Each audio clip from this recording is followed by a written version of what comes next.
চলেন আজকে শুটকির ভর্তা করতে করতে আপনাদেরকে আমার জীবনের ছোট্ট একটি গল্প শোনাই। গল্পের নাম দিয়েছি আমি সৎ মা। গল্পটা শুনে যার যেটা মনে আসবে মন্তব্য করবেন, আমি কিন্তু আপনাদের কমেন্টের আশায় থাকব। আমি নিজেকে যখন থেকে সৎ মায়ের খাতায় নাম লিখিয়েছি তখন থেকে আমার মনে শুধু একটাই প্রশ্ন, আচ্ছা সৎ লোক যদি ভালো লোক হয় তাহলে সৎ মা কেন খারাপ মা হবে? এটা কারো কাছে জানা থাকলে আমাকে জানাবেন। আমি একটা মেয়ের সৎ মা। ওর যখন 5 বছর বয়স তখন ওর মা মারা যায়। আমি এই মা মরা মেয়েটার ভালো মা হওয়ার জন্য ওর বাবাকে বিয়ে করি। বিয়ের পর দেখি আমার সুখের কোনো সীমাই নেই। আমার শ্বশুরের ফ্যামিলিতে আমার শ্বশুর, আমার দেবর, ননদ আর আমার শাশুড়ি নাই।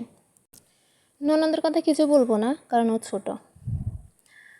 আর আছে দেবর আর শ্বশুর।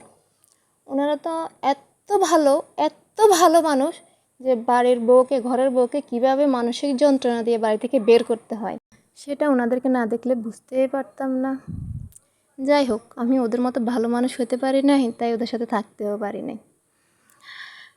তারপর আর কি, এই মেয়েকে নিয়ে কখনো আমার বাবার বাড়ি, আবার কখনো বা ভাড়া বাসায় থাকতাম। এখনও আছি ভাড়া ঘরে। যাই হোক, ওর মা মারা যাওয়ার 3 মাস 3 দিন পর আমাদের বিয়ে হয়।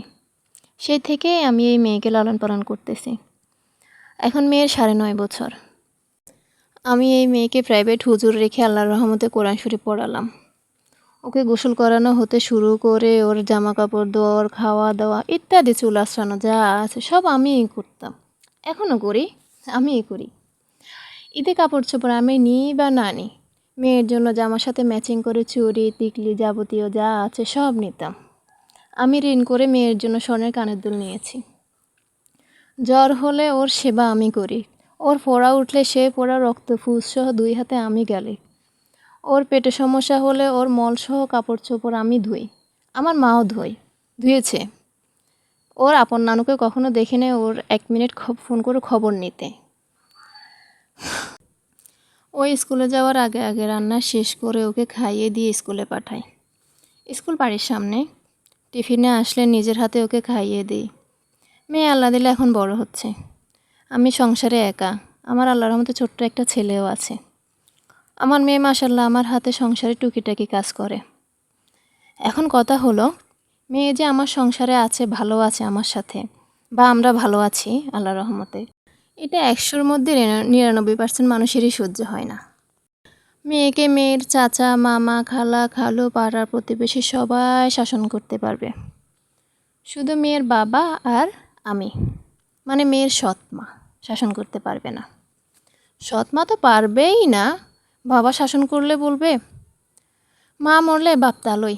আগে শুনতাম, এখন চোখে দেখতেছি। কেউ যদি দেখে মেয়ে সংসারের কোনো কাজ করতেছে, একে অন্যের কাছে বলে, দেখ এই মা মরা মেয়েকে দিয়ে সংসারের সব কাজ করাচ্ছে। স্কুলে গেলে কখনো মেয়ের চুল এলোমেলো হয়ে থাকলে তাও সমালোচনা। আহারে, সৎ মা মেয়েটার কোনো কেয়ারই করে না। মেয়ের স্বাস্থ্য মেয়ের বাবার মতোই হ্যাংলা পাতলা, সেটাও সমস্যা। আহারে, সৎ মা ঠিকমতো খেতেও দেয় না। পাড়ার প্রতিবেশী ওদের মেয়েদের উপর দিয়ে বলে বলে শোনায়, মা তো মাই হয়, মার মতো কেউ হয় না রে। বড্ড হাসি পায় বুঝছেন। আমি ভালো মা হওয়ার জন্য এসে এখন সৎ মায়ের উপাধি পেয়ে গেছি।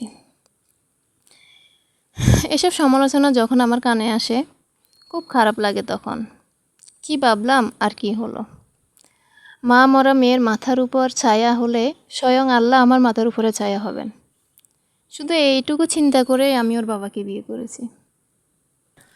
এত কিছুর পরও আমি কিন্তু মেয়েটাকে দূরে ঠেলে দিতে পারি না। মেয়েটাও মাশাআল্লাহ আমার সাথে মিশে গেছে, মানে বাইরে থেকে কেউ দেখলে বোঝারই উপায় নাই যে ও আমার নিজের মেয়ে না। ছেলে মেয়েকে মানুষ করতে হলে শাসন করতে হয়, শাসন করলে যে সৎ মা হয়ে যাবে।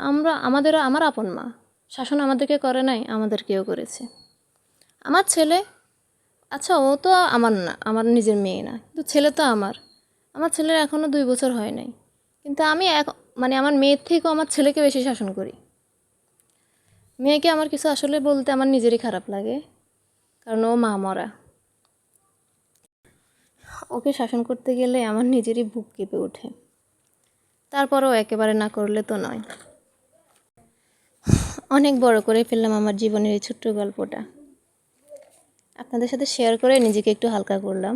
জানি না আপনারা আমার এই বিষয়টা কে কীভাবে নেবেন। সবাই ভালো থাকবেন আর আমাদের জন্য দোয়া করবেন। আসসালামু আলাইকুম, আল্লাহ হাফেজ।